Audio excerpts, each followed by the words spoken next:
Eric Ries's The Lean Startup was published in 2011 by Crown Business/Penguin Random House, and its central promise is simple. Most startup failure is not caused by bad effort, but by building products without learning fast enough what customers actually value. The book popularized ideas like the MVP, build, measure, learn, actionable metrics, and the pivot, and it became a major business bestseller with more than 1 million copies sold and translations into dozens of languages.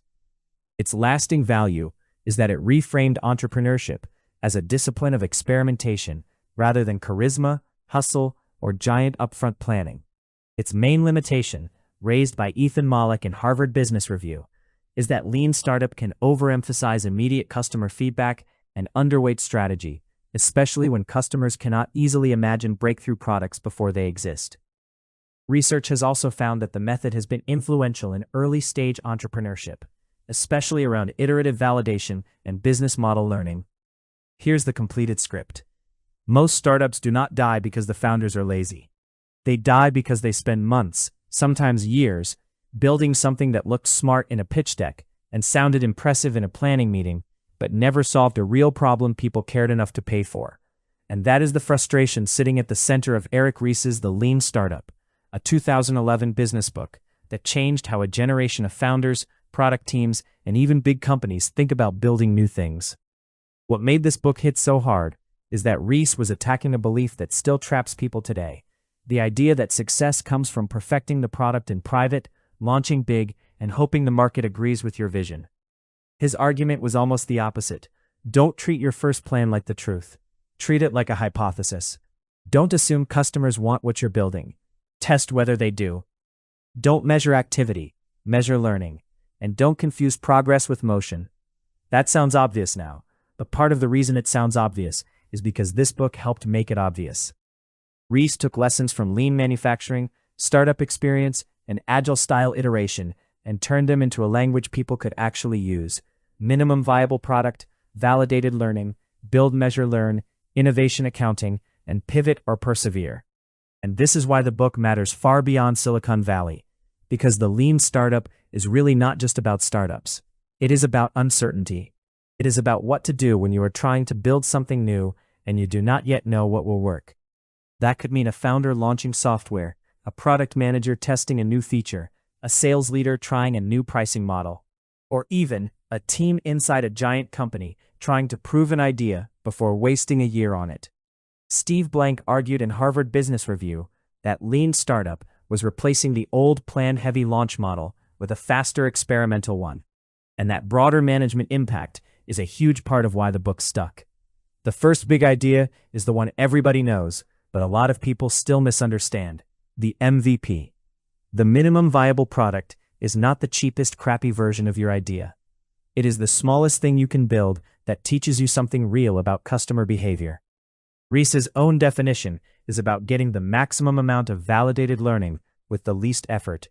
That word validated matters. The point is not to ship junk. The point is to run a meaningful test. That distinction matters more than it seems. In the real world, teams love to hide behind fake versions of progress. They say they are still refining.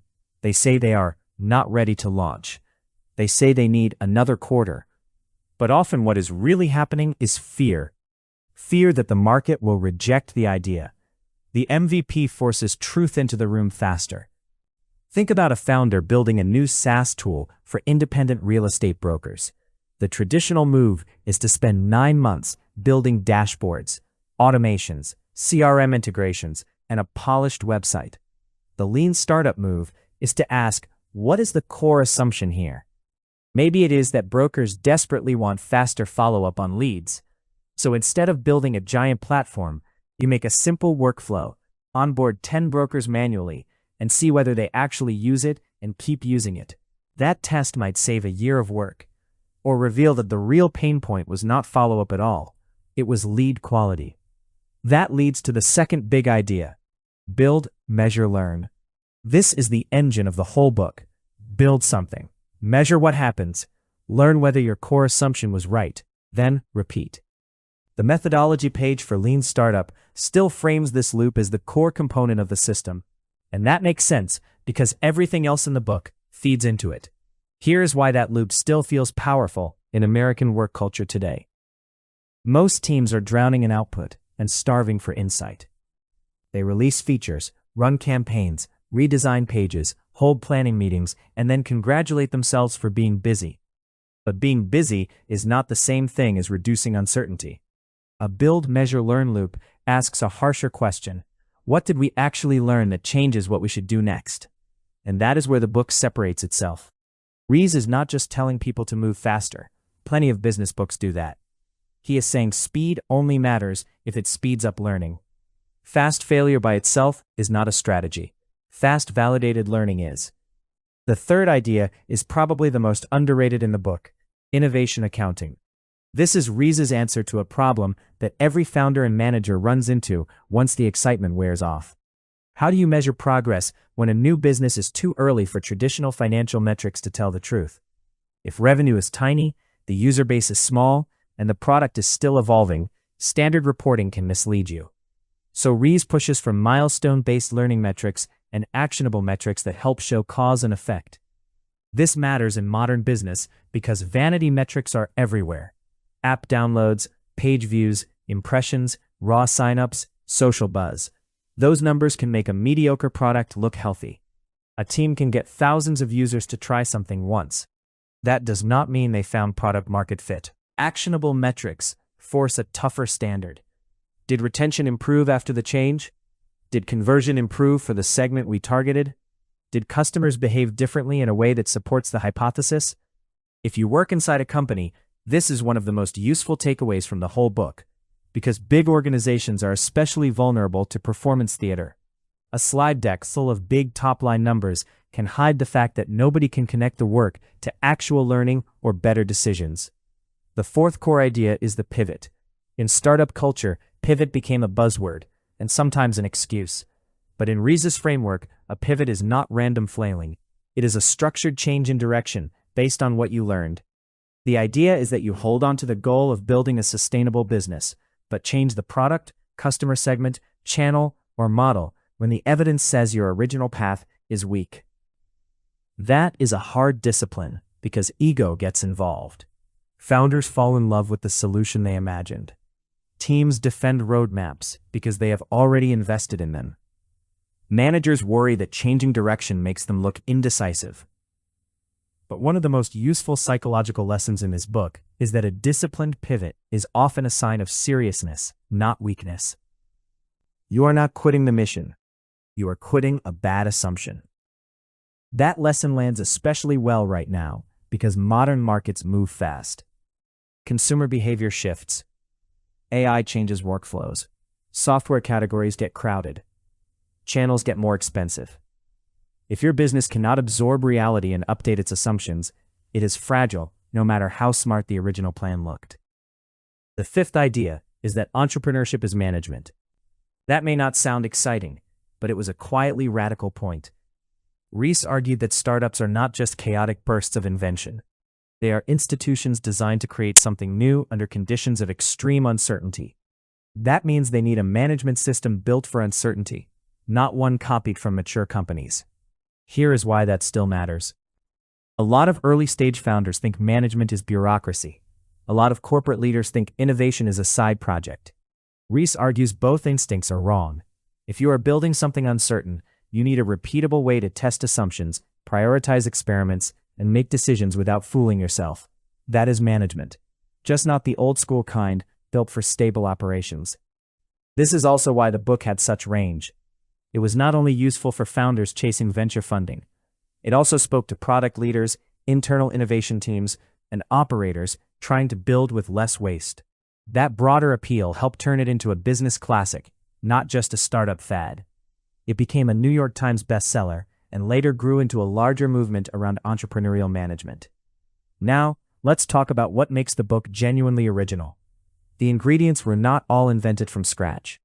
Lean manufacturing already existed, agile ideas already existed, customer development thinking was already in the air. But Ries packaged those threads into an operating system that was simple, memorable, and usable. That is harder than it sounds. Plenty of smart ideas die because they never become practical language. The Lean Startup gave people a mental model they could actually carry into meetings. But the book is not flawless, and this is where the more serious analysis starts. Ethan Mollick's critique in Harvard Business Review is important because it points to a real weakness. If you focus too narrowly on customer reactions, you can miss strategy, vision, or technologies customers do not yet know how to ask for. Some markets are not discovered by surveying people about incremental pain points. Some are created by seeing what users cannot yet articulate. That does not kill the book's value, it sharpens it. Lean Startup works best when you use experimentation to test assumptions without surrendering judgment. In other words, do not let customer feedback become a substitute for strategic thinking. Customers are excellent at revealing friction, confusion, unmet needs, and weak value propositions. They are not always great at inventing the future for you. That sounds obvious, but most people do not actually hold both ideas in balance. They swing to one extreme or the other. Either they build from pure founder intuition and ignore evidence, or they become so obsessed with testing that they lose ambition. Rise is strongest when he pushes against the first mistake. Mollick is strongest when he warns against the second. Put those together, and you get a much smarter reading of the book. So how should somebody actually use this book now in 2026, especially in US business culture where teams are pressured to show results fast? Start with this. Stop asking whether your idea is good. Ask what must be true for it to work. Then turn those assumptions into tests. If you are a founder, identify the one assumption that would kill the business if it is false. Test that first. If you are a product manager, stop celebrating releases and start measuring behavior change. If you are a leader in a larger company, create room for small experiments before demanding fully baked certainty. If you are building a side business, do not sink 6 months into brand polish before proving anyone wants the thing. And maybe the most practical mindset shift of all is this. Early on, your job is not to be right. Your job is to learn faster than the market can punish you. That is why the Lean Startup still matters, not because every company should blindly worship MVPs or pivot every other week. And not because the book answers every strategic question. It doesn't. It matters because it attacks one of the most expensive habits in business: mistaking confidence for knowledge. Eric Ries gave founders and teams a brutally useful reminder. The market does not care how long you worked on the plan. It does not care how polished your assumptions sound. It cares whether you solved something real. And the faster you can learn that, the better your odds of building something that survives. That is the enduring power of this book.